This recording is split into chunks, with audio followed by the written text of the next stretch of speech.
The Tao of Self-Confidence, episode 547. Welcome to the Tao of Self-Confidence, where I share stories of amazing women who have discovered their inner journey to self-confidence. Visit our website at thetaoofselfconfidence.com. Your inner journey to self-confidence awaits. Well, hello friend. Welcome to the Tao of Self-Confidence, where I share stories of amazing women who have discovered their inner journey to self-confidence. I'm your host today, Sheena Yap Chan, and today I have a phenomenal lady on the show today. She's a senior cardiologist and also a professor at Duke-NUS University of Singapore, and I'm really excited to have her on and share her story with us today on self-confidence. So without further ado, I'm going to introduce you to Carolyn Lam. Carolyn, how are you today? Maybe you can fill in a little bit more about yourself to our listeners. I'm great, Sheena, and it's really my privilege to be on your show. So I think the most important thing about me is I'm the usual Asian brought-up mother and working mother. I'm what they call a clinician scientist, which means I'm a half-breed of a doctor and a scientist at the same time. The doctor part of me is a cardiologist, and I specialize in heart failure. And the scientist part of me is a trialist.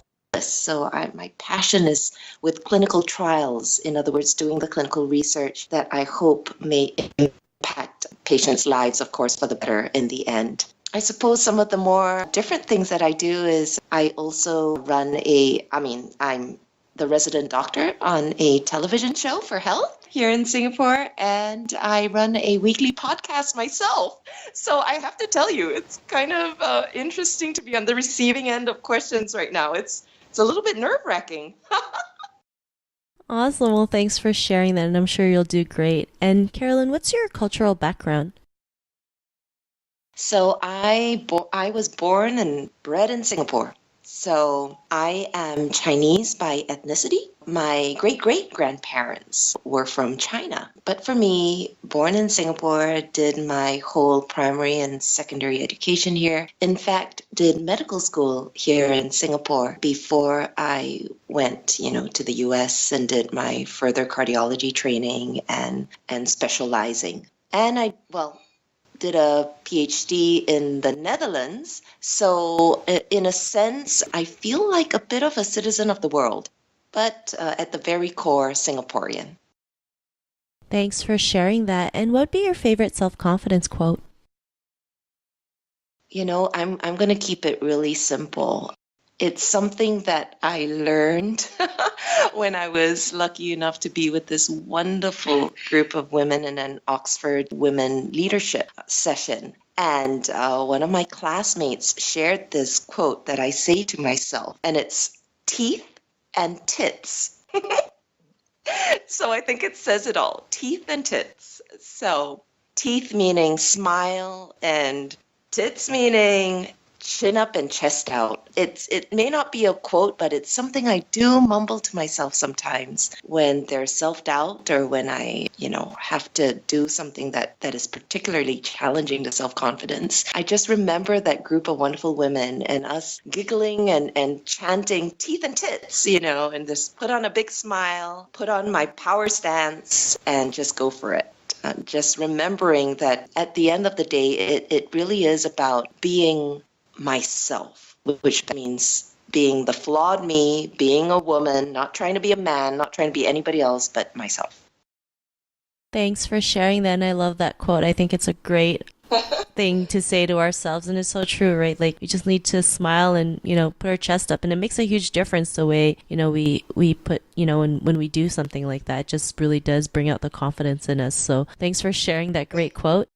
If I could, Sheena, there is even science behind that, There is science behind biofeedback. When they say smile and the world smiles with you, I remember telling myself that even very young as a kid, just try smiling at yourself in the mirror first thing in the morning and then smiling at the first person you see in the day. And somehow when you smile, it's very hard not to also start feeling positive about the day. So I try, but I'm flawed, and of course frowns also come across my face, but teeth and tits. Ladies out there, teeth and tits. Awesome. Well, thanks for sharing that. And in your own words, how do you define self-confidence? I think it's when we know who we are and stop trying to be anyone else and stop trying to prove anything to anyone else anymore. It's a sense of inner peace. And that also means to me it's a quiet type of confidence. It's one that doesn't need to shout out that you're confident, but it's a quiet awareness. Thanks for sharing that. And I love how you mentioned, a quiet awareness, because most people think being confident is you have to be loud and boisterous, not realizing like there's different types of being confident, and you can be, like an introvert and be confident at the same time. So I really love that you mentioned, having that quiet confidence. And what was your life like before your discovery of self-confidence? Boy, where do I start? So, growing up and undergoing the schooling system here in Singapore, I love my country. I know that it's made me who I am too, but I also have to say that it was a little bit difficult. For example, when I was in medical school, there was a strict quota on women. And in my class, only 1 in 5 were allowed to be women. So it's an illustration of how we grew up. There's still that remnant of women being the ones taking care of the household. And so, what's the point in educating her as a doctor when in the end she's going to have kids and stay at home? It's that sort of mentality that I grew up with. And I have to say I struggled with it even in my early days of working, because I chose a specialty of cardiology that was very, very male dominated. Well, as the first female cardiologist to join university cardiology, I loved my brothers. Don't get me wrong. They're great guys, but it was a bit lonely. And then there was the struggle, because there is that older generation of Asians. And, it includes people I love and respect, like my own dad and people who've grown up in that generation who have a little bit of that women need to be seen and not heard. There's that expectation. So that was me growing up, which was tough. But all I knew at that time was that I wasn't happy. Something inside me just needed to scream out. That's all I knew. I couldn't articulate it more than that. And it was only when I went for my further training and I met my first female mentor, and her name is Dr. Margaret Redfield, and she completely changed my life, because she was very much a mom and very much as well a world leader in clinical research, very much as well a boss in the department. And I saw how she could do that, and all in a very, very polite way. There was no need to just keep quiet. And I really think that just shaped a lot of me. I learned, I think, during my training, therefore, at the Mayo Clinic, much more than medicine. I learned, I kind of came out in that sense, just learned to be comfortable speaking my mind, not in any rude or defiant or disrespectful way, but how I could do all that and still be the respectful, demure, womanly Asian person that I am. How that could actually be coherent in me, that really was the turning point.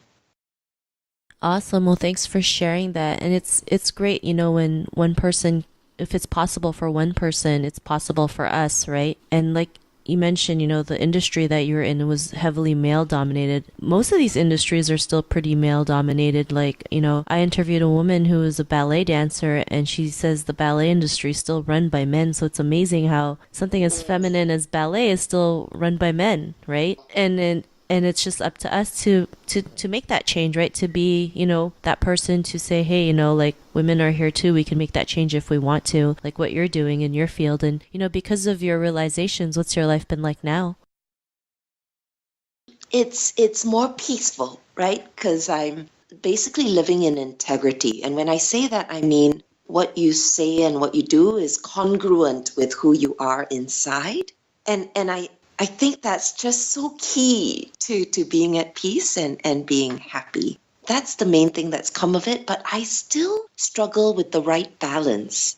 Let me explain this, because much as I'm known to be the number one supporter of women, and I have lots of female mentees and get referred lots of women who are interested in clinical research, I try to instill diversity even in my predominantly female team, and keep telling the women too, hey, maybe we need to balance this out and include some men. So I'm trying very hard not to do a swing to the other end of the pendulum, because I do believe that we all have our virtues and it's good to have diversity. At the same time, finding my voice and learning to believe in my voice, there's a very narrow line between that and then becoming, in a sense, self-righteous or fixed in one's way, so that you then don't listen or don't care about the external voices. And I'm still trying to make sure that I get that balance, that I'm still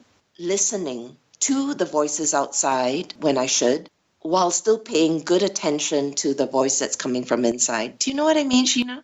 Oh, no, totally. I think that's something we all deal with, right? It's like, sometimes our ego gets in the way and we think we know it all, but not realizing there are people out there who are saying something that makes more sense or just kind of hits you, right? And we just have to learn to be aware of our surroundings and, just having awareness constantly, right? That's, I think, the only way we can figure out if, whatever we're doing is the right way or not. Even if it is the wrong way, it'll still lead us to the right way. But it's something that we work on every day. That's why confidence is just, a daily, journey, right? It's nothing like you have it and then you have it forever. There's days where you're not going to have it, right? It's up and down. It's a roller coaster. And the more we work on it, the more we can know ourselves and know if what we're doing, makes sense or not, makes sense to us, and just keep, living our true selves. So yeah, I totally understand what you're talking about, because, I go through the same thing, right?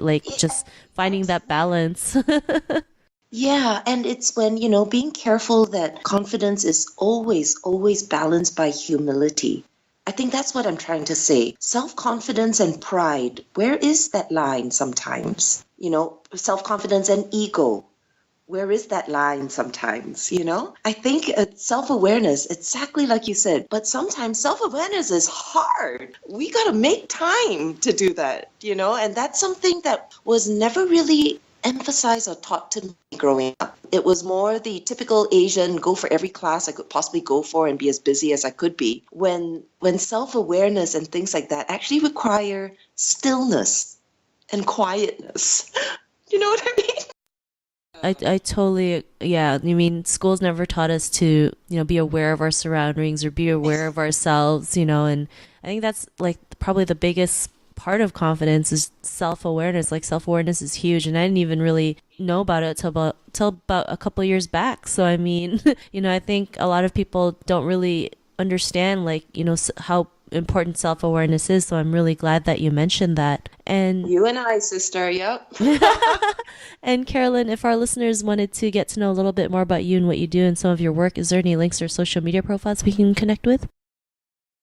Yeah, so Lam Cardio is my Twitter handle. I think that's about it, really, because the rest of it's all academic. And of course, I love speaking through my academic work as well. And then all you'd have to do is search on PubMed or elsewhere for my publishing name, which is Lam CS. So the S stands for Su Ping, which is my Chinese first name.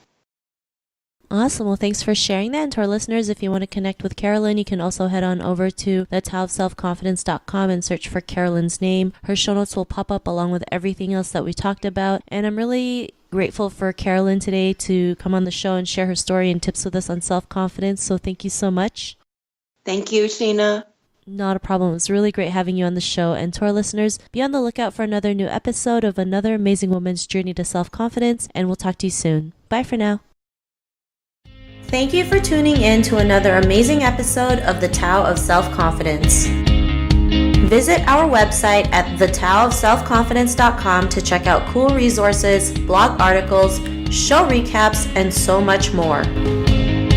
Your inner journey to self-confidence awaits.